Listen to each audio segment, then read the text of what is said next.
Light 2 was only released in February of 2022, which was only, 4 months or so ago. And as of June now, in 2022, I've been trying to play through the game as I'm a massive fan of the original game. I played through it on every single iteration you can find, and I especially love playing through it on the Nintendo Switch. And if you didn't know, Dying Light 2 is also being ported to the Switch, which I think is an amazing achievement in itself. Of course, it will be downgraded, but that's not a problem, just for the aspect of being able to play it portably. However, I wanted to get through Dying Light 2, enjoy it, take my time with it, and bring you guys a review. However, my review for this game is going to be delayed. I'm sure that depresses a lot of you. No, I mean, I'm always behind on game reviews for the most part anyway, because I tend to just... I can't afford every new game coming out, and I don't get review codes, so I kind of play them as and when, really. But Dying Light 2, its core gameplay is fantastic. The parkour is amazing and a massive improvement over the first. The combat, again, is really, really good.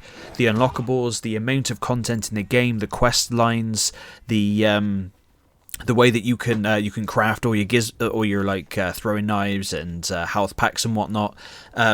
The voice acting is really, really good. The story, I think, is really cool. The main character, Aiden, seems to be pretty well done. The facial animations are cool. However, what brings this game down massively, despite its wealth of content and solid gameplay, are the bugs and the ever so persistent crashing. Like, seriously, this weekend alone I've tried playing, and I have had 7 or more hard crashes, and couldn't, just go back to Xbox menu. This is on Xbox Series X. I play on quality mode. I don't really, I can live with the lower frame rate. It's still a solid frame rate, but it's just I like the games to look as good as they do, and the game does look really good. The lighting is really cool, and like I said, with the movement and the combat and the gameplay and just the way you can run around on the rooftops and just jump onto zip lines and quickly hop over things and jump and swing on bars and all that kind of stuff is really, really cool. And the quests I've really been enjoying, and this game really encourages you to go out at night, which the first game sort of did, but I was always too terrified to do it. However, with this game, it's not too bad because there's a lot of risk and reward. Yes, it's a lot more dangerous to go out at night, but you get more XP for combat and for parkour, and you get to find a lot more valuables that you can sell and use to upgrade and whatnot.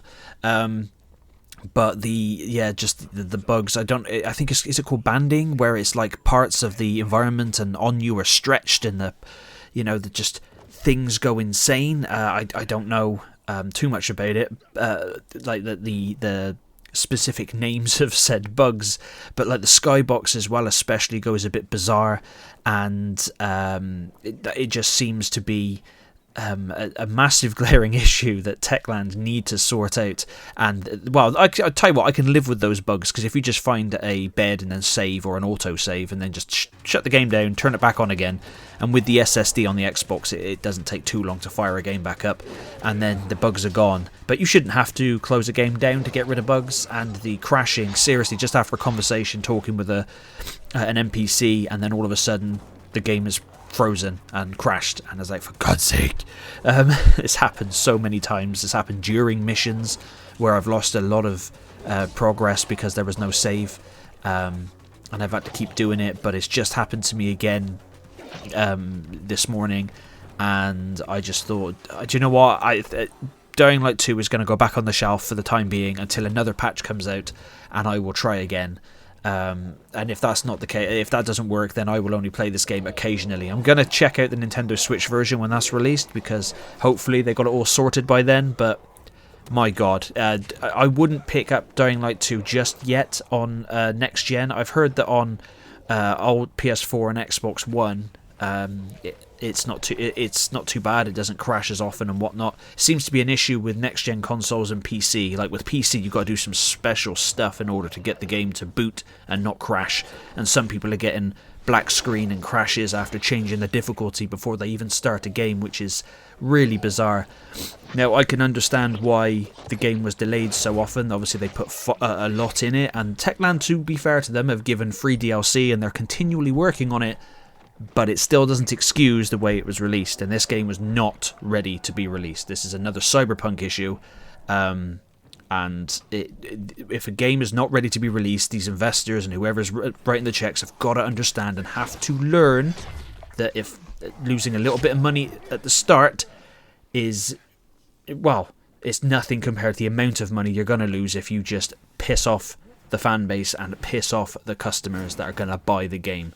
Just delay the game, release it when it's ready. Like Nintendo with Metroid Prime 4. They said, look, it's not ready, we're delaying the game, we're not bringing it out. That's the way it should be. Just be transparent, just be honest. But I'm no big old game developer writing checks or game publisher writing checks, so, you know, what the hell do I know?